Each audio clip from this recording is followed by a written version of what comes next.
윤석열 대통령 얘기를 해보도록 스트레스 쌓여 하겠습니다. 진짜. 윤석열 대통령 얘기하면. 아 그래요? 네. 왜? 하지 말까요? 건너뛸까? 아니 해도 되는데 진짜 주식 어제랑 금요일에 떨어져가지고 제 자산이 30%가 날라갔어요. 30%가 이거 너무하는 거 아니냐고 진짜 이거. 우리가 그림으로 준비 어제 그러면서 지금 뭐 대통령은 지금 통영 가셔가지고 어. 막 여러 가지 맛있는 거 드시면서 잘 지내냐고 해맑게 웃으시고 내 속은 타들어가는데 1,400만 개미 투자자들의 울분을 내가 말씀드리고 싶다니까요. 이 무책임한 정부라니까요.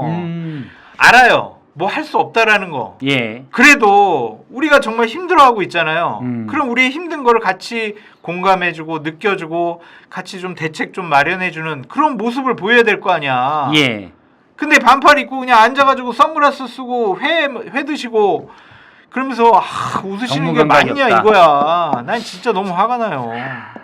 잠깐만. 그러면 우리 사진 하나 휴가 갈 때냐고 지금. 대통령이 어제부터 휴가를 갔어요. 네. 통영에 가서 수산시장을 좀 들렸습니다. 수산시장 들려가지고 저렇게 뭐 얘기도 좀 하고 시장 상인들에게 뭐 얘기도 하고 뭐 악수도 하고 뭐 또 좀 대통령이 이렇게 가면 뭐 사잖아요. 아귀채 뭐 이런 거나 몇 개를 좀 샀다고 들었습니다. 민주당에서는 이 판국의 시장이 개폭락했는데 개폭락이라고 하면 대폭락했는데 뭔 휴가냐 이런 얘기도 했어요. 근데 박지원 의원 같은 경우는 공부 못하는 학생도 방학은 간다. 쉴 땐 쉬고 대신 뭐 다른 거 잘해라 이런 얘기를 했어요.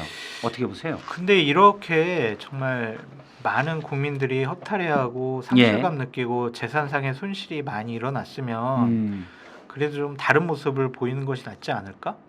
저렇게 그냥 휴가 가고 싶은데 주식에서 돈을 많이 잃었어. 나는 휴가 갈 비용이 없어. 근데 대통령은 휴가를 가. 해맑게 웃고 있어. 예. 그 보는 사람들은 속상하지 않을까? 저런 사진을 내보내는 것도 좀 문제라고 생각이 들고. 저도 휴가는 모르겠는데 휴가는 뭐 예정된 휴가니까 갔다고 생각돼요. 대통령이 휴가 간다고 해서 뉴스 안 보는 것도 아니고 전화 끊어놓은 것도 아니고. 근데 저 사진은 좀 심했어. 네. 그러고 솔직히 하루 정도라도 좀 먼저 지금 금융시장이 주식시장이 지금 엄중하기 때문에 대통령께서 휴가를 단축을 하고 관저로 돌아왔다. 이게 맞지. 주식시장 뭐 떨어지든 말든 뭐 오늘 오르겠지. 오늘은 올랐는데 그러더라도 대통령께서 국정의 최종 책임자 아니에요. 예. 그러면은 좀 저런 모습 보이시면 안 되지 않을까 그런 생각이 드는데 오늘은 지금 좀 오르고 있습니다. 2.3% 내외로 코스피가 오르는데 제가 예전에 이제 증권경제 방송에 있었기 때문에 이 바닥을 좀 알아요. 어제 8.7%로 떨어졌는데 요게 2008년 리먼 사태 이른바 금융위기라고 얘기하는 거 있잖아요. 서프라임 모기지로 불거졌던 그때 이후로 가장 많이 떨어진 겁니다. 물론 이제 오늘 아침 언론들은 다 낙폭 240포인트 이상 빠진 거 요 포인트를 했는데 일단 주가지수 자체가 덩치가 커졌기 때문에 사실 이 숫자 자체보다는 퍼센트가 중요한 거거든요. 주식시장은 조금만 이따 얘기를 하고 통영 그래요? 방문을 하나만 더 좀 말씀을 드리면 나 막 준비하고 얘기하려고 그랬더니 네. 알겠어요. 얘기했어요. 잠깐만 죄송해요. 뒤끝 장렬이에요. 통영 간 거는. 통영 정점식 정정식 의원이 졸졸졸 따라다녔대. 함께했대. 우리 정식이 한잔해. 이제 멍게도 하나 먹고 이랬다는 거예요. 근데 제가 그거 보고 느낀 건 네. 대통령이 로우키로 가고 있나라는 생각이 든 거예요. 왜요? 왜냐하면 통영을 찾아간 건 통영 고성 정정식 의원의 지역구잖아요. 네. 가서 이제 같이 만나고 그런 거는 정점식은 내 새끼인데 한동훈이 쳐냈어. 이거를 간접적으로 보여주는 듯한. 근데 그걸 세게 보여주는 게 아니라 약간 간접적으로 보여주는 듯한 느낌. 그래서 이게 만약 정무적 판단이 개입돼 있다면 로우키로 가는 건가? 이런 생각이 약간 들더라고요. 뒤끝 장렬이라고 봐야지. 왜 하필 정정식이냐고. 우리 같은 사람이 이제 거기에 정치적인 의미를 그렇죠. 분석하고 얘기할 수밖에 없잖아요. 그러니까 이거는 한동훈 체제가 상당히 좀 난관에 부딪힐 수 있겠구나. 하나의 상징적인 장면. 대통령이 휴가지 하나 고르는데도 한동훈 대표를 고려하는구나. 그렇죠. 견제하고 견제하려고. 아유, 우리 정식이 저 마음 상했을 텐데 가서 그냥 위로나 해야 되겠다. 저기 저도 가기 전에 통영 들렸다 가자. 뭐 이랬을 예. 수 있을 것 같은데 이게 뒤끝장렬인 게 지난번 총선 공천에도 나타났잖아요. 예. 주기환. 예, 그분을 이제 공천을 광주시당위원장이고 검찰수사관 출신인데 윤석열 대통령과 절친. 예. 하지만 비례대표 후순위로 밀려나자 바로 다음날 야, 그거 순번에서 빠져. 너 네. 민생 특보해. 뭐 하는지 모르겠어요. 그런 거예요 지금 보니까. 아. 좀 자기 말을 안 들으면 좀 화가 나시는 것 같아요. 그러니까 이것도 통영 간 것은 하나의 상징적인 장면이다. 예. 그러면 이제 주시장 아까 얘기한 네. 건 속상해요. 물론 일본이 더 많이 빠졌어요. 그런데 물론 우리나라가 이제 미국 증시에 영향도 받고 미국 경제에 연동이 돼서 이제 커플링이 되는 측면도 좀 있죠. 그런데 제가 볼 땐 뭐가 문제냐면 미국의 S&P나 일본의 니케이 지수는 얼마 전에 사상 최고치를 찍었어요.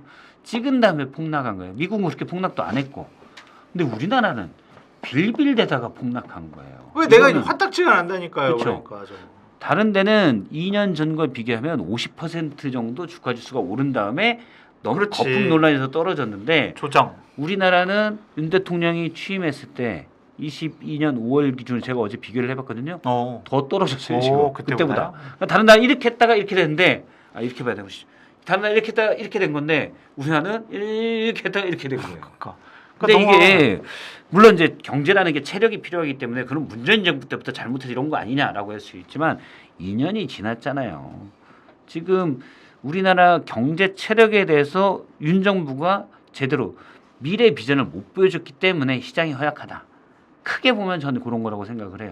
그렇게 봐야죠. 경제 정책에 대한 시장의 신뢰가 있었다면 이렇게 다른 나라가 초호황 주식 시장을 경험하고 있는데 우리는 계속 빌빌댔다라는 거는 뭔가 경제 정책이 예. 잘못됐다라고 볼 수밖에 없는 것이고 저 같은 경우도 정말 참 제가 새벽부터 일어나가지고 방송 갔다가 또 신용상 객잔 와가지고 방송하고 또 급하게 차 몰고 가가지고 또 방송하고 그렇게 푼돈들 모아가지고 목돈 만들어가지고 주식 투자했는데 다 날라갔어. 금요일하고 어제 일요일에 그냥 30%가 날라갔어. 30%가 이게 뭐냐고 진짜 제가 이렇게 열심히 일해가지고 이거 지금 뭐 하냐고요 이게. 그러게요. 윤석열 진짜 대통령 내 진짜 화가 나더라고요. 어제 해맑게 웃으시는 거 보고. 윤석열하고 대통령을 좀 뒤늦게 살짝 템포 늦춰서 붙였는데 윤석열 대통령님 엉겹기를 붙였죠. 휴가에 대해서도 상당히 좀 화가 났었다. 많은 분들이 그런 심정이 아닐까라는 좀 생각이 들어요. 그렇죠. 물론 이제 그래서 지금 금투세 얘기가 나오고 있는데 제 생각부터 말씀드리면 저는 금투세 완화에 대해서 좀 부정적입니다.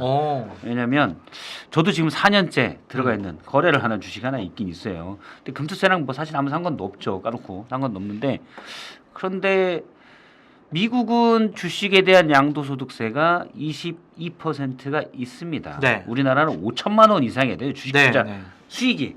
주식 투자 수익이 5천만 원 이상의 사람이 흔치 않아요. 그렇지 않아요? 엄청 주식 투자 5천만 원 누가 어떻게 그러니까 이게 그냥 10% 수익 낸다고 해도 5억 원이 들어가 있어야 되거든요.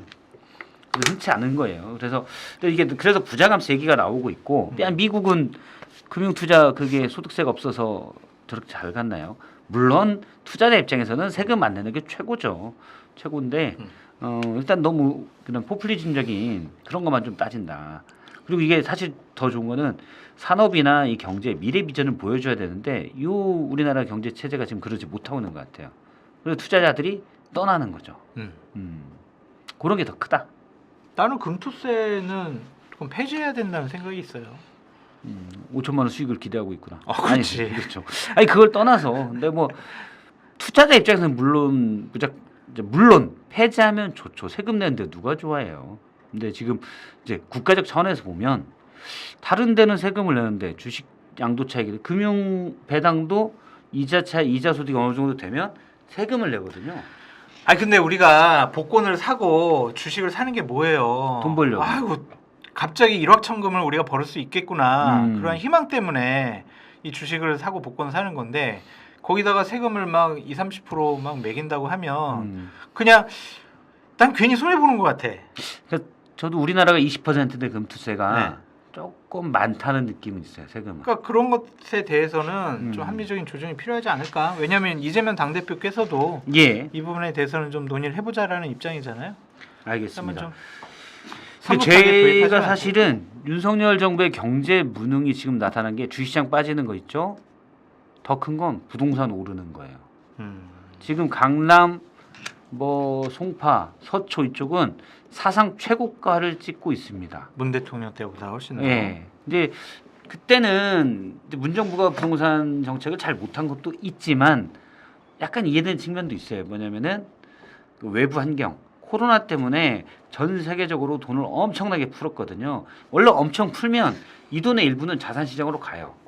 이제 투기 시장으로 가는 거죠. 뭐 주식 시장으로도 가고 그래서 주식 시장도 엄청 올랐었고 부동산 시장으로도 가요. 그래서 이제 금리도 낮추고 하니까 그런 게 가는데 지금은 꼭 그것도 아닌데 부동산을 최고점을 찍게 만드는 거. 그러니까 부동산 정책을 잘 못했다 윤석열 정부가 네. 그 생각이 들어요. 못했지. 그래서 부동산 규제를 하라는 정책이 있었는데 그 시행을 연기했거든요. 근데 그때 이제 최고점을 또 찍기 시작하는 게 부동산이. 그러니까 올라야 될 주가는 떨어지고 내려야 될 안정돼야 될 부동산은 오르고 거꾸로 가고 있는 경제 정책들. 그러니까 못 하고 있다. 그동안 윤 대통령은 뭐 했냐? 여사의 디올백만 방어했다. 우리가 그 300만 원 디올백 때문에 시총이 몇백조가 날아가고, 예. 물론 뭐 직접적인 때문이라고 할 수는 없겠지만 그런 게 있다는 거 말씀을 드립니다. 혹시 뭐 또 하실 말씀이 없어요. 없어요? 네. 알겠습니다.